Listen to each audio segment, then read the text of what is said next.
Hi, welcome to the School Run. I'm Jane. And I'm Liv. And we are going to share with you the best conversations we have on our school run. We will invite guests and debate topics that affect and resonate with every generation. We all remember our own school run, so maybe have a think about yours. What do you remember? Welcome back to another episode of the School Run podcast. What a privilege. Don't I use the same words all the time? But it really is over 60 episodes now. And the guests keep coming in. The reviews keep coming in. We've had the most amazing reviews. Over 85 now, I think, across both platforms, Spotify and Apple. We get lots of questions, Q&As, and people giving us comments and feedback. It's just the most gorgeous experience. We're loving this journey. What a privilege it really is. And Liv, we've been doing it for well over 12 months. The reason we started it was? Just a little thing to put our conversations that we had in the school run together, because we spent like an hour and a half in the car on the way to school, and we just wanted to put those chats onto a little podcast. Did I help you navigate school life and life in general? Yeah, you did. And hopefully I gave you some younger people wisdom. You did give me some younger people wisdom and how things were rolling for a young person today. We did just think that my parents, Liv's grandparents, would listen. Got over 10,000 listeners now and sponsors that want to be part of this journey and collaborate with us. We've had some incredible episodes across the year. It's just been incredible. We had to make a little bit of a tough decision about our event coming up in July. Yeah, we did have to put a post out and announce that we're going to postpone that for 12 months. What was the rationale behind that? Well, as if you've listened before and you've listened to the past few episodes, you'll know that I've just had knee surgery about, I think it's like 9 weeks, maybe this week that this comes out, ago, which is like a full knee construction on my left knee. And I was on crutches for like 7 weeks and I've just come off them, but I have to get my second knee done, and I'm kind of in a bit of a dilemma about it because we don't know exactly when that's going to happen. My surgeon did say it could be around the middle of June, the end of June. There's a lot of things that kind of like it depends on, like he could be on holiday, and also I've got kind of like my end of year college exams, but also I've got this big family holiday that I'm going on in the start of August with like all of my dad's family, which I've never been abroad with my dad before, or that whole family. Like there's 34 of us going, I think, and I really, really want to go on it. So it all kind of depends on lots of different things, and that can happen. So we thought, just with the uncertainty of it, it was better if we kind of just put it off. Yeah, postponed Radiance Rendezvous. We had to refund a lot of tickets because people had been booking their tickets and it wasn't done lightly. But given the recovery that you've had to go through with your left knee, it was the right thing for the right knee to sort of put it on hold. And if we'd have done it at some point in the year next year, you've got your A-levels final year deciding on what's happening next. So we just decided to give it a full 12 months. So the tickets will come out again. It'll be the 5th of July 2025. And sometimes we have to make those decisions for the best of all. What's recovery looked like for you? What's it involved? What's it been like? Because it's been tough, hasn't it? I've talked about it. I feel like I've talked about it a bit, but when you say it's tough, I feel like I don't really use that word because it kind of like puts in my head that it's been really difficult, and it was more difficult than I expected, but then I never had anything to compare it against because I've never had a surgery before. I mean, it was a lot of sitting down, which I'm not used to. I'm a very active person. I like being in the outdoors, playing sport. So that was definitely hard, but kind of also realising that I never actually have that time to just like chill out, which is really nice. And I obviously had my whole family around me, supporting me the whole time. And you like making my breakfast, which I didn't realise how much food you actually ate. I mean, when you are running around for a teenager, for anyone that can relate and has got teenagers, it's fabulous. Mm-hmm. I'm not knocking it, but breakfast, snack, lunch, snacks, chocolate. We need some more yogurt. We need some more chocolate milk. I want some cereal. Can I have some porridge? Can I have some fruit and you have this Did yogurt, protein yogurt, and Yeah. berries and dark chocolate grated on the top. The funniest thing is that every time like I wanted to ask you for something, or when I was staying with my grandma, I always felt really guilty asking. Oh, no. Like I did, and even because in the first few weeks I couldn't get to the toilet by myself, and I couldn't sleep very well because I had to sleep on my back because I couldn't sleep on my side like I usually do. And like I'd need the toilet at like 3 a.m. and because I couldn't get there by myself, I'd have to ring you, and you like slept in the spare room for a bit because you didn't want to wake up Ant when he'd been on shift. And every single time I asked you for something, or you were working and I had to call you from downstairs and be like, Mum, please could I have some cereal or whatever, I always felt really guilty doing it because I don't like, first of all, I wanted to be able to do it myself because I wanted to be independent, but I knew that I couldn't do that. But also, like, I didn't want to waste anyone's time. I didn't want anyone to think I was complaining too much or asking for too much. Or do you know what? You never complained. I never heard you. I never saw you cry. The first time I saw you cry was when we had the car accident, which was only, I don't know, 2 and a bit weeks. So is it 3 weeks tomorrow ago? 3 weeks ago tomorrow. And I just saw you, and I think it was just one thing too many, as well as the shock and the terrifying nature of that. What happened, we were driving down a main road and you were still on your crutches, you were in the front seat next to me, and a car overtook us at speed. Another car was chasing it.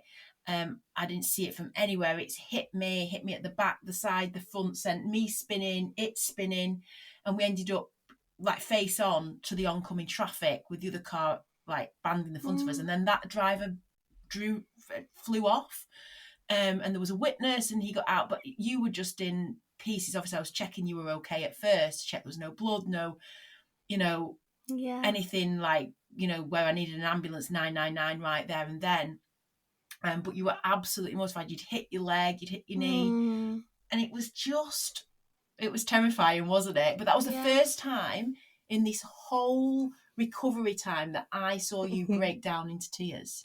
Yeah, I'm not really a crier. I do cry at some things like the Titanic and Marley and Me, especially now that I've got a dog. But I feel like I don't tend to cry in front of people. I don't know what that is. I don't know why. But I don't tend to cry in front of people. But yeah, I think I was just kind of a bit... I think the time before that I cried maybe a few weeks before was... I think I was a bit, I don't know, overwhelmed with starting to look at my college work and what I'd missed, and I was all, I don't know what to do when I leave, and that kind of all got on top of me as well, and then the car accident, and I think I was kind of just like, it's just too much. It's been too much, absolutely, it had been a lot. You did do quite a lot of sessions in something called a hyperbaric chamber. We have to say thank you to the lady who brought this into our realm, because we went for lunch with her and she'd heard of these hyperbaric chambers that they use in football, at high-end football clubs, to get players back to fitness very fast. It's almost like a high oxygenated chamber, high pressure of oxygen, and it shoots into your body to speed up the healing process. And they put footballers in it when they want them to get back to an FA Cup match or some sort of big game, and the big clubs have them as part of their training suites, I guess. But we sort of searched it out, didn't we? And with the help of Chris Markham from an early episode. He's at Bolton Wanderers, and he gave us some advice on what those are like. And yes, they're of benefit. And we found one, and you did 10 sessions in a hyperbaric chamber. Explain that to us and what that was like. Do you think it's helped? I do. I think it's really weird because I've never heard of it before. And for anyone that's listening who, it helps with a lot of things. It helps with, repairing your tissue. It helps with like your white blood cell count, like increasing it. It helps with your brain function. It helps with your digestive system, your immune system.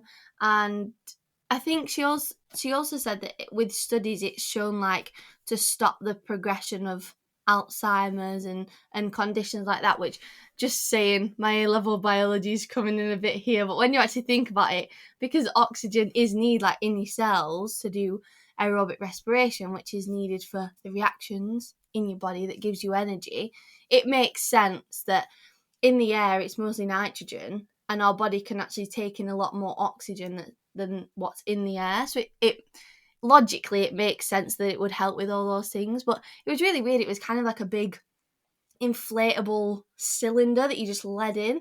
You could only fit one per. I thought it was, when I first heard it, I thought it was going to be like a sauna, like where you sit on a bench and there's loads of other people and then you're just breathing in this oxygen. But no, you're led down and it kind of like blows up, kind of like a tent, kind of, and you just lie there for an hour and it doesn't feel any different. Your ears kind of pop like when you're on an aeroplane going up, when it's like inflating and pressurizing, and when it's coming down. But you just lie there. I mean, you can take your headphones in, a laptop, your phone. I fell asleep because it was so relaxing. It's just an hour where, and there was no service in there, so I couldn't go on my phone really, and it was very just kind of chill. Yeah, it was lovely, and it was nice to see that. I think it gave you confidence too, and I do think we will know when we go back and see the surgeon about how the healing's gone. You saw for the first time within this last period of not doing a podcast for just us what your actual operation had looked like in your knee, and I think that was quite overwhelming. Yeah, it was. I think I'm very interested in anatomy anyway. Like, I love it. Anatomy, anything to do with like the heart, the lungs, the bones, anything like that. So when I saw my x-ray, because he x-rayed my knee and I actually saw it on the screen, it was really weird, because when he said like plates and pins, I was thinking like a circle plate, like something you'd eat off, but metal. But actually it's a long rectangle. It goes kind of like from the bottom of my kneecap all the way down to probably about halfway down like my shin, which is, it's really big actually. And then there's one huge pin at the top holding it together, and then there's 5 big pins after that, which when you look at it, it's like, oh my gosh, there's a lot of metal work in there. And I always have a joke now because he snapped his femur and he's got a metal rod in his leg. So I came home and I was like, ha, I'm more robot than you now. You're both going to beep at the airport when we go away. You've done lots of physio. Obviously, just after the accident, I was really scared because you didn't talk for days. No, I didn't. You didn't talk for days, and it was really scary. And you were in so much pain. You were back on all your high-level painkillers again, and I was just so upset. And I think you were really concerned that some serious damage had happened to that operation site. I was concerned because, like you said, I was back on my like really high painkillers, and I was starting to put my foot down before then, and then I couldn't when I came from the accident. Like, I was back to crutching just on one leg and kind of hopping a bit, which was scary. But also I had like pain in like my bone, which I hadn't felt since the operation. So I was like, oh my gosh, I've done something, and it really was hurting for quite a long time. I've lost what was your question? What was your question? Oh, I didn't talk to anyone, did I? It was shot. And even now when I sit in a car, like if like I feel, I kind of flinch a bit, or I get a bit nervous if there's a fast car coming past, or like I shake. And my dad said it the other day when I was in the car with my dad. He was like, you know, you really shake. I'm like, yeah, but I'm like scared. No, it was terrifying because it came out of nowhere. We just didn't expect this 360 and another 180 and it to be happening. It was just, in the moment, was quite terrifying. And we've both obviously done the olive jar, so we're very conscious about the words that we use to describe something.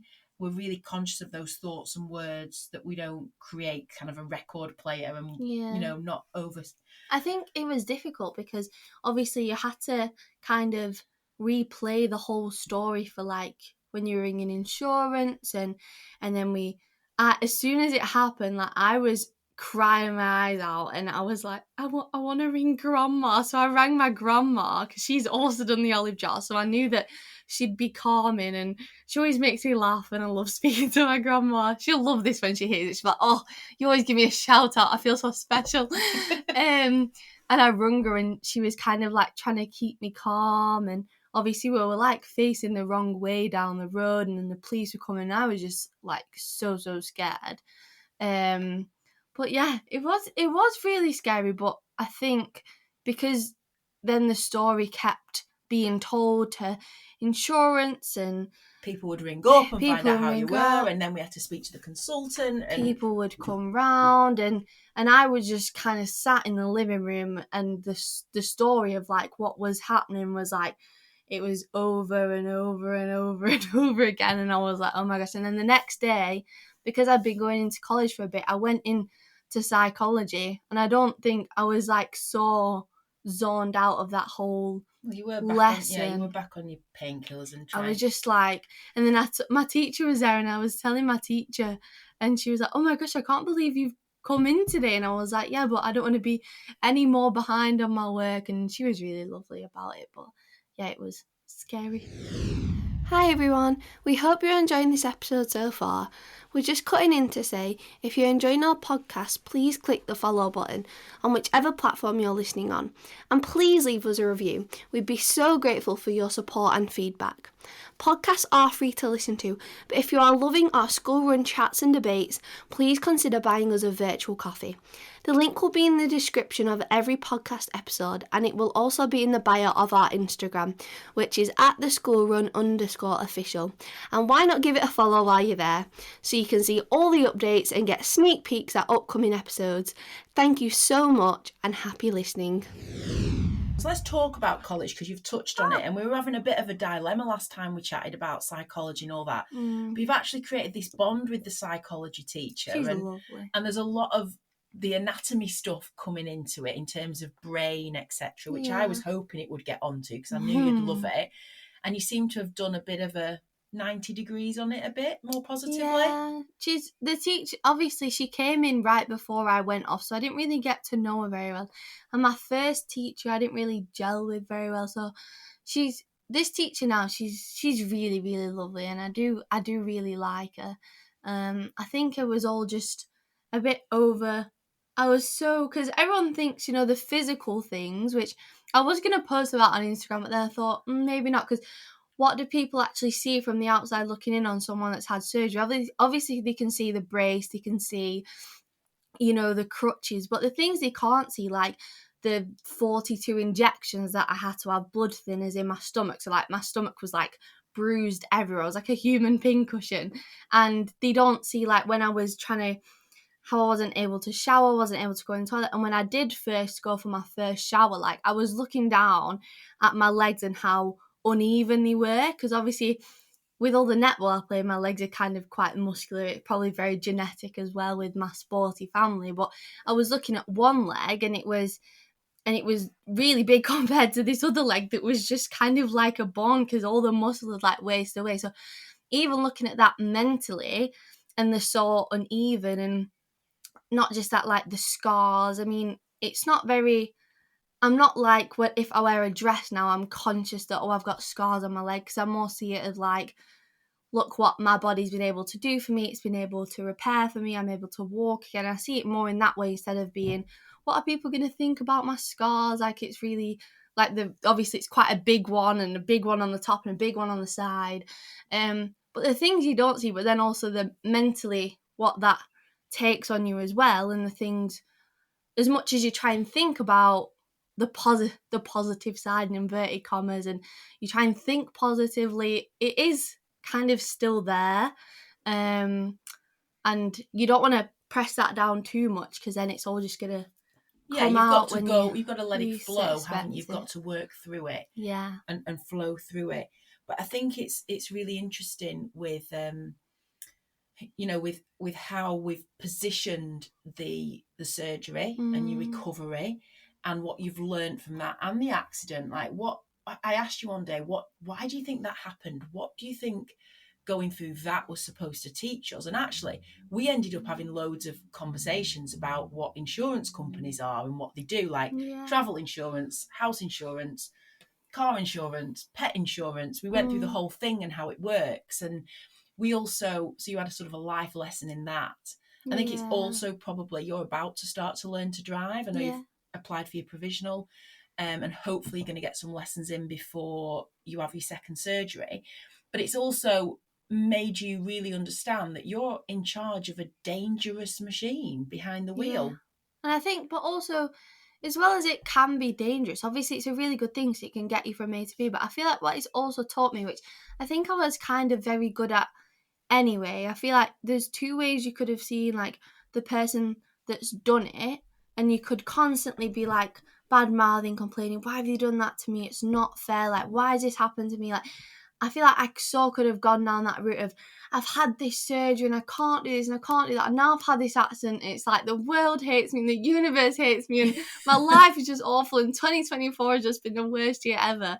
Like, I could have seen it like that. I mean, it's not been how I expected 2024 to go. But I won't say it's not like a really bad thing because it's taught me a lot. But you could also look at it from their perspective and saying, thinking they're a really horrible person. Like, they might not have been, they might have just made a mistake, they might have been scared, they might have never been in that situation before, and that's why they drove off and they didn't know that, you know, the right etiquette or etiquette what to do, or I don't scared know. And, you know, it's, you can see it in those two ways. Like, I feel when I watched I know this is so off topic, but I watched the Bob Marley film One Love, and in the film it shows you how Bob Marley and his friend, these people came in to his house in Jamaica and they shot him and his friend, and they both survived. But then later on in the film it showed the person that did it came back into the house when Bob Marley was there, and he was like, I'm coming for forgiveness. And Bob Marley's just like, yeah, you don't need my forgiveness. I hold no resentment. I hold nothing like that. The only way that you'll get forgiveness is if you forgive yourself. And I was like, imagine that, like someone's come in and done that to you, and you're so just like at peace with it that you don't hold anything against that person. And I feel when I watched that movie, I was like, I feel like that's a really good lesson to just take into your life. And I feel like I kind of brought that to the whole car accident situation. You sure did. We've had some lovely things happen in the last couple of weeks. The gentleman that did your pizza party for your GCSE results last year posted on his Instagram that he wanted to bring people some happiness. Amazing pizza company called Daggy Pizza, and they're based in Bolton, Lancashire, or Greater Manchester. And I think he's more the Chorley side of Bolton. Anyway, I won't get into the specifics of it. Lancashire or Greater Manchester, don't shout at me.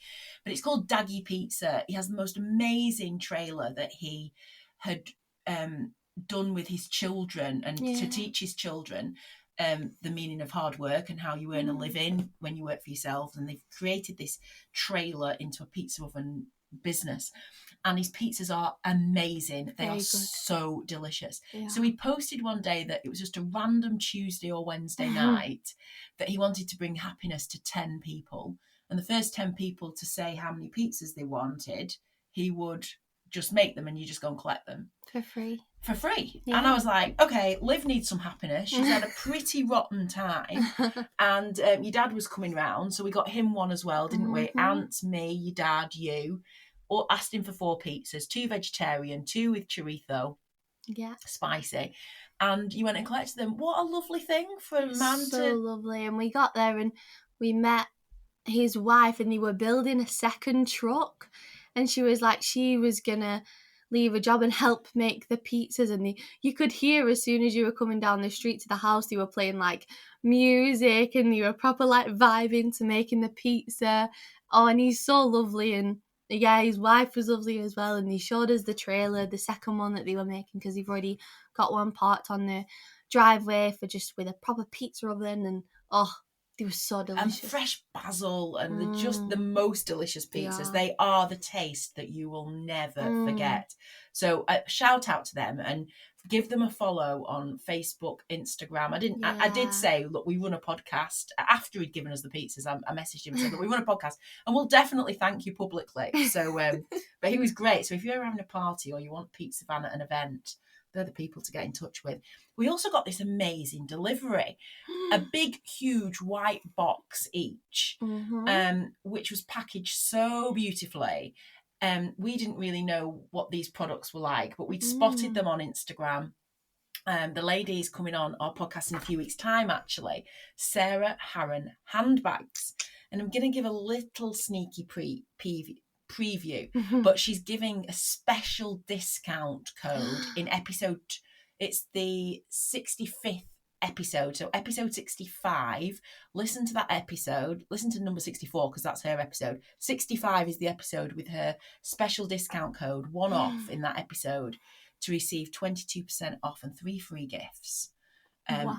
If you get your first handbag from her. But we've been given a handbag each, bespokely designed for what we would choose. And that was just an amazing gift. So we've had that, and we go on to talk about that in the episodes that are coming up. So we can't thank her enough. And you'll find that founder story very, very interesting. Lots of wisdom there. Episodes just lately, I think, that we've done in the last few weeks have definitely provided you with some solace. I don't know if you understand. Solace, I don't know what that means. Do you want to look it up on Google?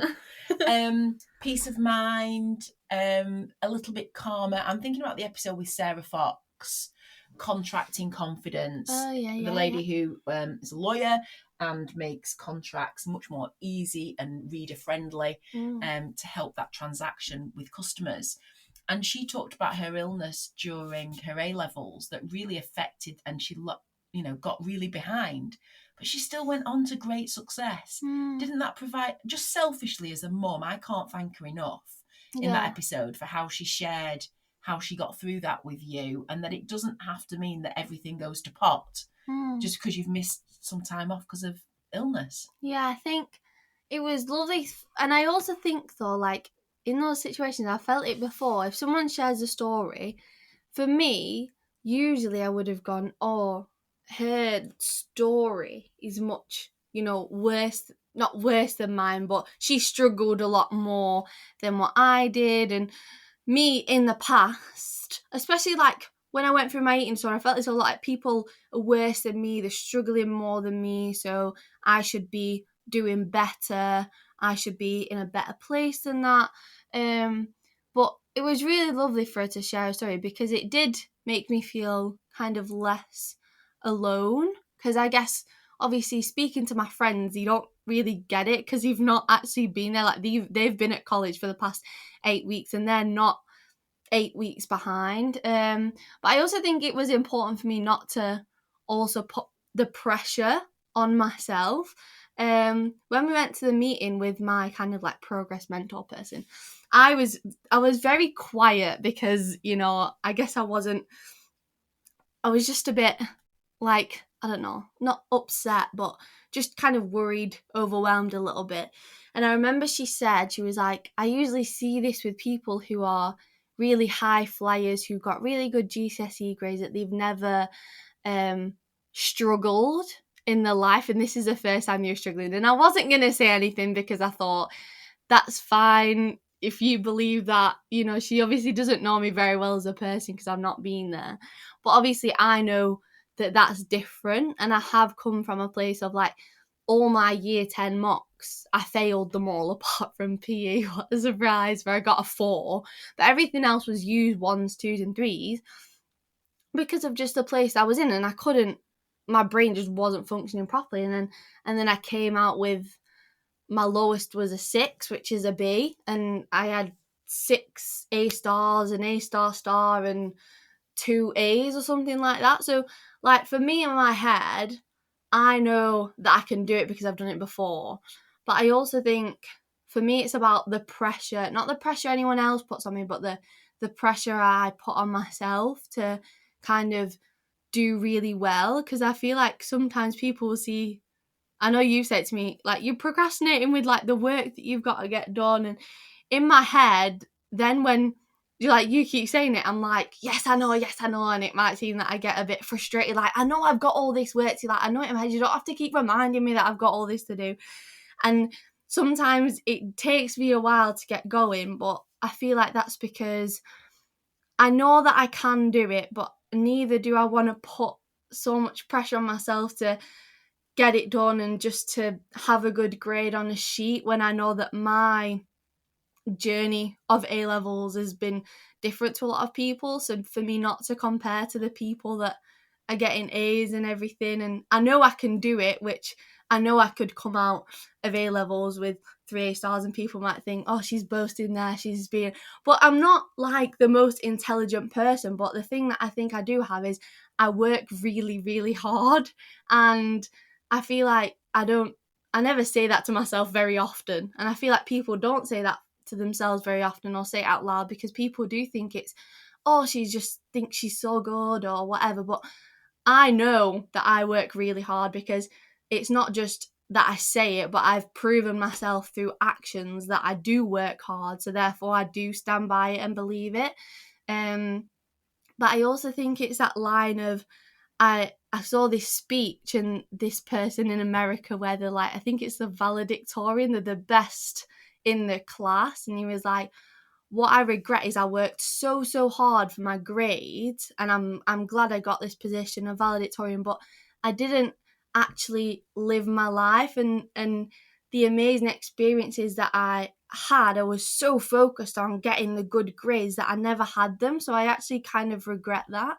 And I always think about that, and the work is important, but then if I'm in a situation, for example, I had work to do, and I know my uncle and my little 2 cousins wanted to go to the cinema to watch Frozen sing along, and I was thinking about it, I thought, this work is important, I can do it later, but this is Alfie's first time going to the cinema, it's Ella's second time going to the cinema. Like, for me, that's an experience of seeing them grow up and being with them that was more important to me than doing that work. And you made the right decision. Yeah. And I'll always support that decision.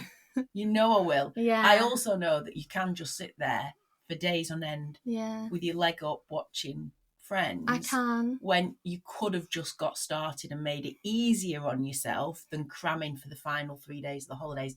But just saying. Yeah, I know.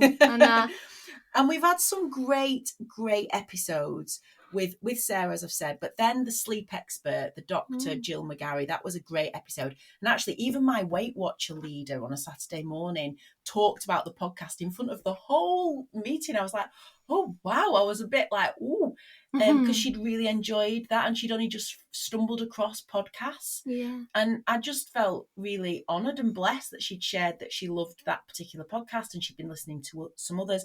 And it really does help you when you're on a walk or in the gym or in the car, and shared some lovely ones. She'd also listened to the one with my sister, your Auntie Hannah. And we had the episode, The Royal Dyche, with the famous pub in Burnley, and the renaming of it and all of that journey, which was a great episode as well. So we've had just an amazing few episodes, actually. What I would like to say is Auntie Hannah's wedding's very soon, and I don't think our next episode will be until after the wedding and you being a bridesmaid. Yeah. But we've had the hen do, and that all went really well. It did. And these memories and family times are really special, aren't they? They are very important. I'm very, very excited for the wedding. I've got my bridesmaid dress, and I can walk down the aisle, which we didn't think I'd be able to do, but I'm walking 3 weeks before the wedding, so I'll easily be able to walk down the aisle, and I think it's going to be so fun. I'm really excited. Any time that I spend with my family, I absolutely love, because I love my family. Whether, we're up all night dancing, it's going to be so exciting. Oh, it sure is. And I want to thank you. Oh dear. Why? What have I done? Are you thinking, what's she thanking me for? Oh, I've not done anything good. Yeah. I want to thank you for your support of Franchise Fiesta last week. Oh. So last week, I was running a whole week of live streams into our Find Out More About Little Voices group, which is a group for people who are sort of discovering more about franchising and whether they wanted to join Little Voices.